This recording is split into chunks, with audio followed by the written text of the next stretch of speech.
مشکات میں حضرت سلمان فارسی رضی اللہ تعالیٰ عنہ کی روایت موجود ہے. فرماتے ہیں نبی کریم علیہ السلام نے شعبان کے آخری دن اور رمضان سے ایک دن قبل ہمیں باقاعدہ خطبہ دیا، باقاعدہ. اور کریم محبوب علیہ السلام نے ہمیں رمضان المبارک کے فضائل سنائے.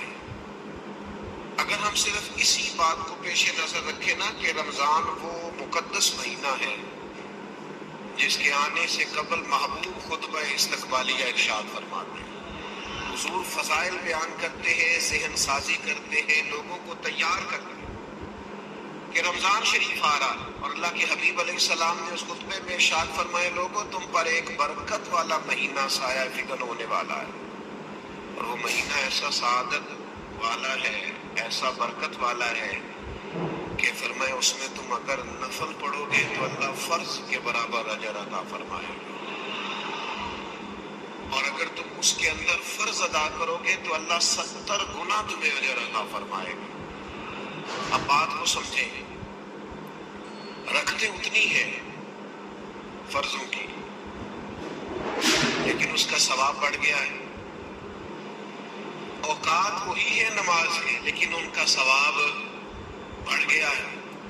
اس کے لیے جو ضروریات ہیں، جو شرائط ہیں، جو فرائض ہیں، جو واجبات ہیں، جو سنتیں ہیں وہ اتنی ہیں لیکن اس کا اجر بڑھ گیا ہے. کیوں؟ اس لیے کہ رمضان المبارک میں اللہ تعالیٰ اپنے بندوں پر رحمت بہت فرماتا ہے، اللہ کی رضا ہے، اس کا فضل ہے. ذالک فضل اللہ یؤتیہ من یشاء. اور اللہ جسے چاہے اپنا فضل عطا کرے. محض اللہ کا فضل ہے کہ اس نے نوافل کا ثواب فرائض کے مطابق برابر کر دیا اور فرائض 70 گنا بڑھا دیے. کاموں کو پہلے سمیٹ لیتے اور رمضان میں ان کی پوری توجہات، اللہ کرے آپ کی بھی توجہ ساری میری بات پہ ہو جائے، آمین تو کہہ دے. ایسا نہ ہو جب تک آپ انتظام مکمل کریں تب تک ہم چھٹی لے لیں آپ سے. اللہ تعالیٰ لیکن ہمیں حافظ نہیں ملا. یہ ہو سکتا ہے کسی حافظ کو مسجد نہ ملے، یہ ممکن ہے. سنانے فرماتے ہیں کہ شعبان المعظم کا آخری دن تھا، اگلے دن رمضان شروع ہونے والا تھا کہ رسول پاک علیہ السلام نے ہمیں رمضان کی فضیلت پر خطبہ ارشاد فرمایا. آپ اس بات کو غور سے سمجھیے کہ ایسا مہمان جس کے آنے سے پہلے اس کی فضیلت بیان کی جا رہی ہے، اور فضیلت کون بیان کر رہا ہے؟ امام الانبیاء صلی اللہ علیہ وسلم. واقعی اس میں پائے جاتے بہت سارے اسرار و رموز کے ساتھ اسلامی عبادات ہیں. یہ جو رمضان المبارک ہے نا، یہ جو روزہ ہے، یہ روزہ اپنے دامن کے اندر تربیت رکھتا ہے. تربیت، یا ایھا الذین آمنوا کتب علیکم الصیام کما کتب علی الذین من قبلکم لعلکم تتقون. اے ایمان والو تم پر روزے فرض کیے گئے جیسا کہ تم سے پہلے لوگوں پر بھی فرض کیے گئے تھے تاکہ تم تقوی اختیار کرو. روزہ تمہیں پرہیزگار بنائے گا، تمہارے اندر سے جو نفسانی چیزیں ہوں گی انہیں نکالے گا، اور اللہ تبارک و تعالیٰ کی طرف تمہارے دل کا رجحان ہوگا، تمہاری روح کا رجحان ہوگا، تمہیں تزکیہ دے گا. روزہ انسان کی تربیت کرتا ہے. انسان کو روزہ ذہنی طور پر تیار کرتا ہے کہ اللہ کے حکم کے مطابق کھانا ہے، اللہ کے حکم کے مطابق پینا ہے. سب سے بڑا مسئلہ اس دور کا رزق حلال کا حصول ہے اور حرام سے اجتناب ہے. تو روزہ ہمیں یہ سبق پڑھاتا ہے کہ ہم وہی کھائیں گے اور اسی وقت کھائیں گے جو کھانے کا ہمیں ہمارے رب نے حکم ارشاد فرمایا ہے، اور جس سے اللہ رسول منع کر دیں گے جتنی مرضی چمک دمک اپنے دامن میں رکھے، جتنی مرضی، لیکن ہم وہی لیں گے جو ہمارے لیے جائز ہے. آپ غور فرمائیے، روزہ لعلکم تتقون، روزہ تمہیں پرہیزگار کرتا ہے. بہت سارے لوگ ایک بات کرتے ہیں کہ عادتیں نہیں بدلی جاتی. یار کوشش کرتا ہوں لیکن میری عادت نہیں تبدیل ہوتی. میں آپ کو ایک رائے دینے لگا ہوں، مشورہ دینے لگا ہوں. میں آپ سے یہ عرض کرنے لگا ہوں کہ موقع آیا ہے رمضان شریف کا. رمضان میں نا بندہ روٹین میں اپنی عادتیں بدلتا ہے کہ کسی کو سویرے 7 بجے کھانے کی عادت ہے، کسی کو 9 بجے کھانے کی عادت ہے، کوئی صبح ناشتہ نہیں کرتا، دوپہر میں ہی کھاتا ہے، لیکن رمضان آیا تو عادت بدل گئی۔ 7 بجے والا بھی نہیں کھا رہا، 9 بجے۔ پاک صلی اللہ تعالی علیہ وآلہ وسلم نے پتہ روزے دار کی فضیلت کیا بیان فرمائی؟ اللہ کے محبوب صلی اللہ تعالی علیہ وسلم فرماتے ہیں کہ رب فرماتا ہے ابن آدم کا ہر عمل اس کے لیے ہے، روزہ میرے لیے، اور فرمایا میں خود جزا دوں گا روزے کی، میں خود جزا دوں گا روزے کی۔ اور حضور فرماتے ہیں روزہ ڈھال ہے، جو شخص روزہ دار ہو وہ بےہودگی سے، فحش گوئی سے اجتناب کرے۔ اور اللہ کے محبوب صلی اللہ تعالی علیہ وسلم فرماتے ہیں اگر کوئی شخص اسے گالی دے، اگر کوئی شخص اس سے جھگڑا کرنا چاہے تو پتہ کیا جواب دے؟ اسے کہے بھئی میں روزے دار ہوں، میرے منصب کا تقاضا نہیں کہ میں تیرے ساتھ الجھوں۔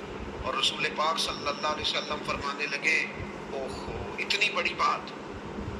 حضور فرمانے لگے، یہ صحیح مسلم کے لفظ ہیں، کریم محبوب فرمانے لگے مجھے اس رب کی عزت کی قسم جس کے قبضے میں محمد عربی صلی اللہ علیہ وسلم کی جان ہے، حضور فرماتے ہیں روزہ دار کے منہ کی خوشبو اللہ تعالیٰ کے نزدیک قیامت کے دن مشک کی خوشبو سے بھی زیادہ وقت والی ہوگی۔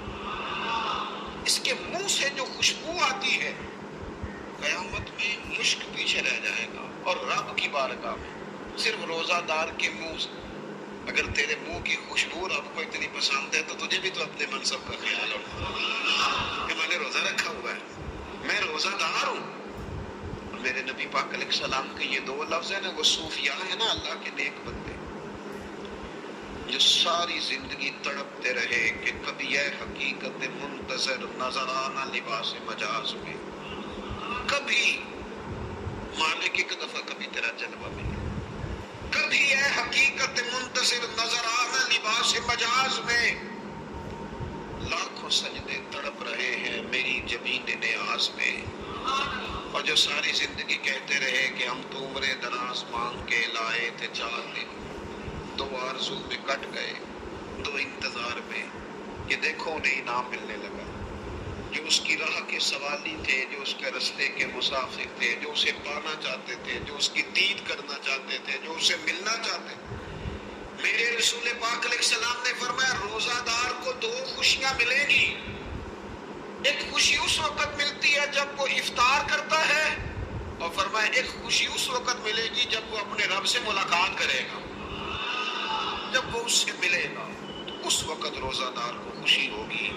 میرے دوستو خوشی تو جو ہوگی سو ہوگی تو بنائے کہ میں نے رات کھڑے رہنا ہے اور اپنے رب کی عبادت کرنا ہے۔ تراویح کو ذرا ذوق سے آپ اگر تھوڑا ارادہ کر لیں گے نا، یعنی کوئی ایسا مشکل کام نہیں، میری تو رائے یہ ہے کہ پہلے 3-4 دن ذرا جم کے ذہن بنائیں اور تھوڑا سا نا روٹین کو بدلنے کی کوشش نہ کریں۔ جس امام صاحب کے پیچھے تراویح شروع کریں کوشش کریں ساری وہی پڑھیں، روٹین بدلنے سے بھی سستی آتی ہے، ایک دن یہاں گئے 2 دن وہاں گئے، تو یہ روٹین بدلنے سے بھی بعض اوقات سستی آتی ہے۔ کوشش کریں ایک جگہ پہ قرآن شریف سننا شروع کریں اور پھر پورا قرآن مجید وہیں پہ سنیں، اور تھوڑا ذہن بنائیں۔ میں نے دیکھا ہے ہمارے استاد صاحب اس طرح کیا کرتے تھے کہ بہت تھوڑا کھانا افطاری کے وقت، تھوڑا، اور ان سے کہا جاتا بزرگ آدمی ہے اتنا کم کھانا کیسے نظام چلے گا، تو فرماتے تھے میں 1 چپاتی اور آدھی چپاتی کھا لوں گا لیکن تراویح کے بعد، اب اگر زیادہ کھانا کھاؤں گا تو طبیعت میں سستی آئے گی، میرے لیے کھڑا ہونا مشکل ہو جائے گا۔